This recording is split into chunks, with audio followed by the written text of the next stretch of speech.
Hello do-it-yourselfers, I'm Terry Peterman, the Internet Electrician, and welcome to another one of my video shorts on current topics at electrical-online.com and here on YouTube.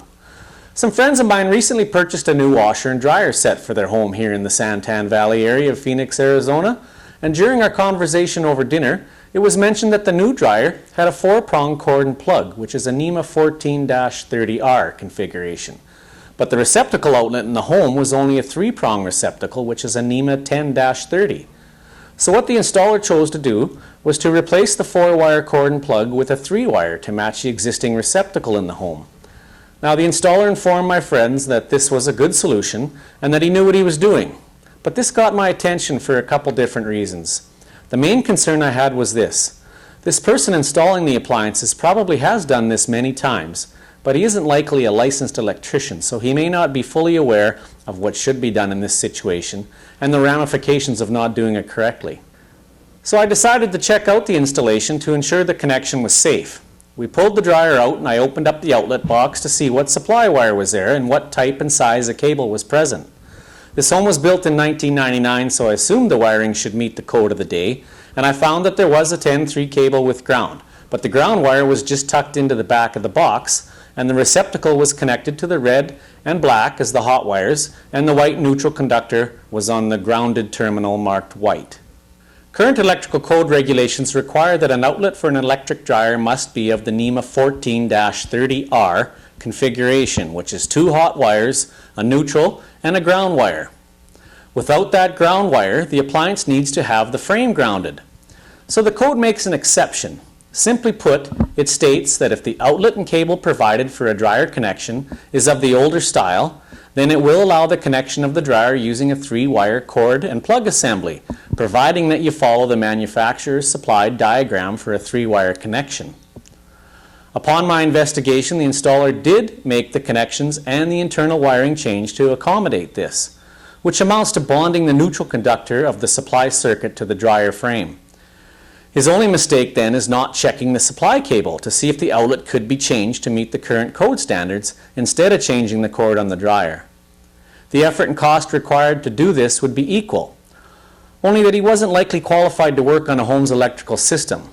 What he should have done is enlisted the opinion and services of a qualified person to assist with this installation. So with the decision to change a receptacle back to the 4-wire type, I set out to make things right. Now, should you ever encounter this same situation, here's what should be done. Let's go on site. So here we are on location now with the dryer in question. There you see the 3-prong cord and plug set that the installer installed for them. And here's the receptacle in the wall that matches that cord. So I'm going to open up this box and find out exactly what we have inside there. Okay, so opening up the outlet box here, this is what I've found connected to that receptacle. We've got a red hot on one side, a black hot on the other. They've used the neutral for the 3rd prong, and there is a ground inside this cable. It was just tucked into the back of the box. So I'll get into that a little deeper as to what should be done here and where the code does make an exception, but not in this case, because we do have that ground wire. It is confirmed my belief that we need to change this cord and plug to a 4-wire.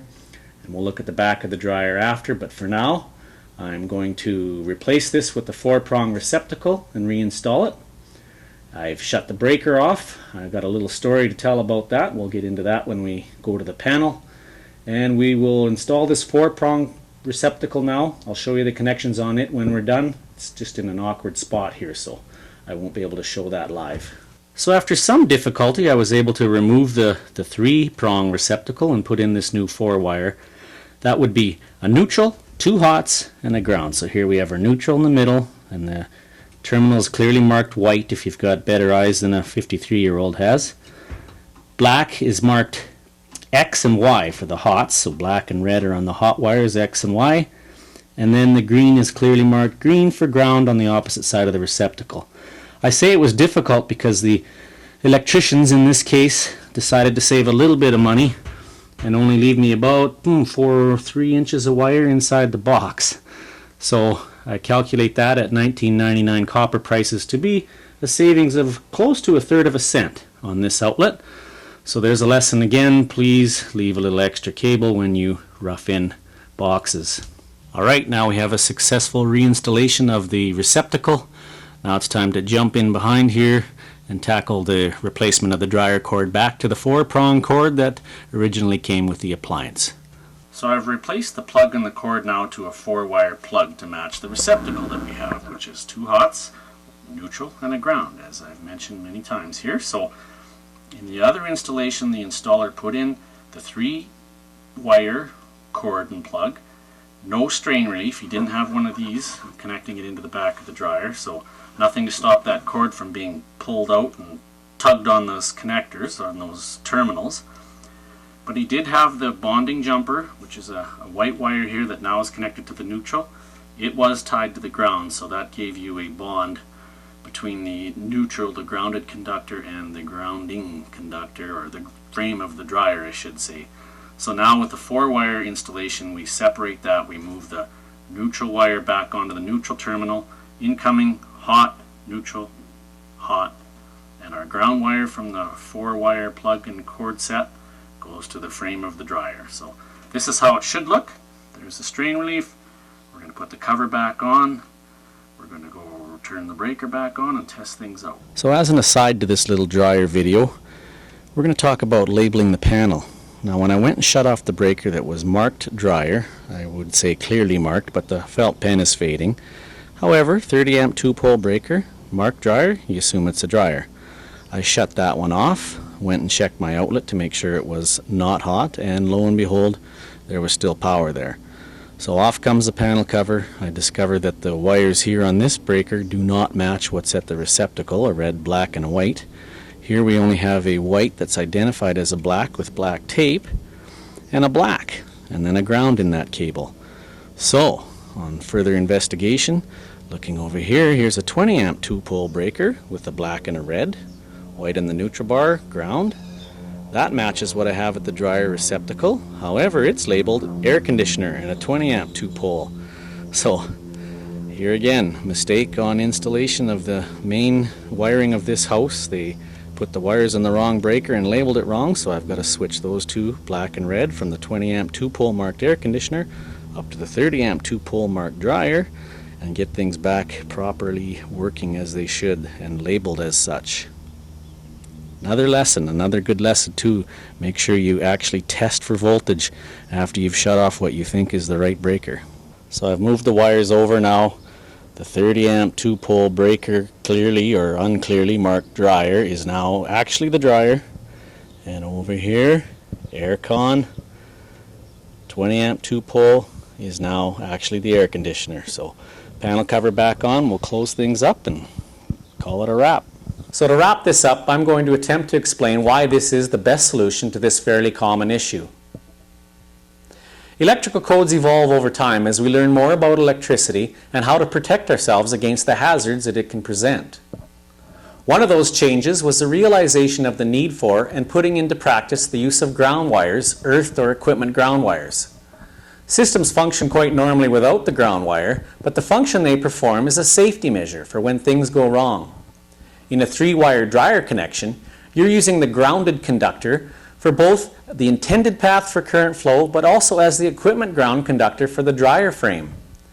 Sure, they really are the same point as they are bonded or connected together as one common point in the main service panel. However, the code rules of today say that that's the only point that the neutral and ground should be connected. Connecting a dryer in this way creates a second bond point, and without getting into the theoretical side of this, should something go wrong somewhere in the system, this can create dangerous scenarios, such as floating ground currents or fault current finding its way, taking grounding paths that it shouldn't. So when an appliance is connected in this fashion, you're trusting that the neutral connection in the panel is a good sound connection.